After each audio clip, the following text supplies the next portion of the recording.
Ռուս-ադրբեջանական հարաբերություններում դիվանագիտական սկանդալ է պայթել, Արցախի մասին ցանկացած հիշատակում հունից հանում է Ադրբեջանին։ Russia Today-ի Սանչեսի էֆեկտ նախագծի եթերում Պուտինի օգնական Ուկրաինայի հետ բանակցություններում ռուսական պատվիրակության ղեկավար Վլադիմիր Մեդինսկու հայտարարությունն ափսոսանք եւ զարմանք է առաջացրել Բաքվում։ Если остановить конфликт по линии фронта. Եթե հակամարտությունն առաջնագծի երկայնքով կանգնեցվի, իրական խաղաղության շուրջ չպայմանավորվենք եւ ինչ որ զինադադար կնքվի, այդ տարածաշրջանը կվերածվի հսկայական Ղարաբաղի։ Որոշ ժամանակ անց Ուկրաինան կանդամակցի ՆԱՏՕ-ին ու դաշնակիցների հետ կփորձի հետ վերցնել տարածքները եւ այդ ժամանակ կգա մոլորակի վերջը, կսկսվի միջուկային պատերազմը։ Մենք չենք ցանկանում, որ մեզ մոտ առիթ ստեղծվի ոչ մեկի կողմից չճանաչված հսկայական Ղարաբաղ, որի պատճառով կարող է միջուկային պատերազմ սկսվել։ Гигантский Карабах, не признанный никем, из-за которого может разразиться ядерная война. Ադրբեջանական կողմը հայտարարել է, որ Ղարաբաղը երբեք վիճելի տարածք չի եղել, այն իբր բնիկ ադրբեջանական հող է եւ Ռուսաստանն ինքը ճանաչում եւ միշտ ճանաչել է Ղարաբաղը որպես Ադրբեջանի տարածք։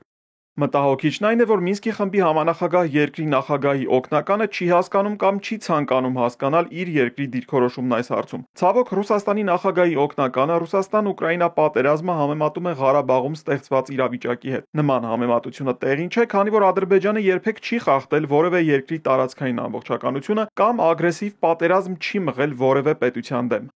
Ադրբեջանի արտգործնախարարությունը փորձել է նաև խրատել ռուս պաշտոնյային, խորհուրդ տալով Մեդինսկուն իր լիազորություններից դուրս հարցերի մասին սխալ պնդումներ անելիս զերծ մնալ միջպետական հարաբերությունները վնասելուց։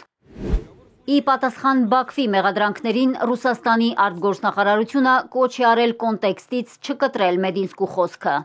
Ռուսաստանը պաշտոնապես ճանաչում է Ղարաբաղը որպես Ադրբեջանի տարածք։ Մեդինսկին խոսել է պատմական ասպեկտի, սոցիալ-մշակութային առանձնահատկությունների եւ ժողովրդի ցավի մասին։ Խոսքը բացառապես վերաբերում էր զինված հակամարտության ողբերգությանը, պետք չէ համատեքստից կտրել գոյություն չունեցող թեզերը եւ փոխել բառերի տեղերը դրանց տալով բոլորովին այլ իմաստ։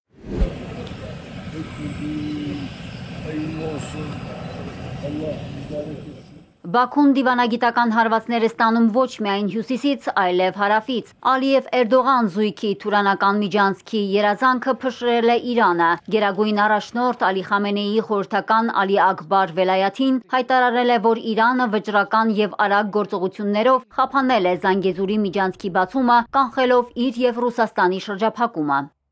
Իրանի հեղինակության վառ ապացույցներից մեկն արագ եւ վճռական արձագանքն էր Հարավային Կովկասի ճգնաժամին, երբ որոշ երկրներ փորձեցին կապ հաստատել Նախիջևանի եւ Ադրբեջանի միջև Հայաստանի տարածքով, Իսլամական Հանրապետությունն իր զգոնությամբ եւ հեղինակությամբ դիմակայեց դրան եւ խափանեց այդ դավադրությունը։ Զանգեզուրի միջանցք կոչվող այդ ծրագիրն իրականում նպատակ ուներ մասնատել Հայաստանը եւ կտրել Իրանի կապը Եվրոպայի հետ։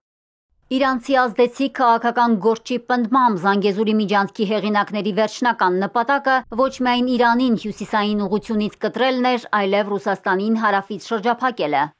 Ինչպես խոստովանել է ԱՄՆ նախագահ Ջո Բայդենը, ամեն ինչ պատրաստ էր այդ միջանցքի գործարկման համար, սակայն Իրանը թույլ չտվեց, որ այն կյանքի կոչվի։ Սա ցույց է տալիս, որ Իսլամական Հանրապետությունը նույնիսկ առանց Ռուսաստանի աջակցության իմաստուն քաղաքականության միջոցով կարողացել է պահպանել Կովկասի անվտանգությունը եւ կանխել ՆԱՏՕ-ի ազդեցությունը տարածաշրջանում։ Ալի Աքբար Վելայաթին պատմական էքսկուրս է կատարել անդրադառնալով արևմուտք արևել քաղաքակրթության հակասություններին, խոսելով Պարսից մեծ արքա Կյուրոս առաջինի եւ նույնիսկ Մովսես Խորենացու մասին։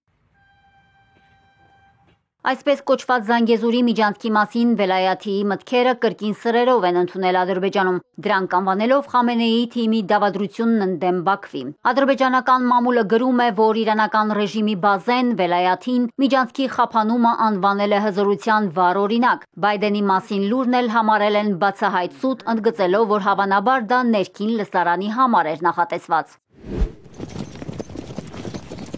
Տարածաշրջանի երկու հարևանների հետ այս առճակատման ֆոնին Ադրբեջանն ու Թուրքիան երկու զորավարժություն են սկսել։ Անսասան եղբայրություն 2025 եւ Մուստաֆա Քեմալ Աթաթյուրք 2025 անվանումներով այս զորախաղերը անցկացվում են Նախիջևանում։ Արաքս գետի վրա դրոշների փոխանակման արարողություն է տեղի ունեցել։ Զորավարժությունների պլանի համաձայն տանկային մեխանիզացված եւ դիվերսիոն ստորաբաժանումները կիրականացնեն տարբեր մարտական վարժություններ, հրետանու, հակաօդային պաշտպանության ստորաբաժանումների եւ ավիացիայի մասնակցությամբ։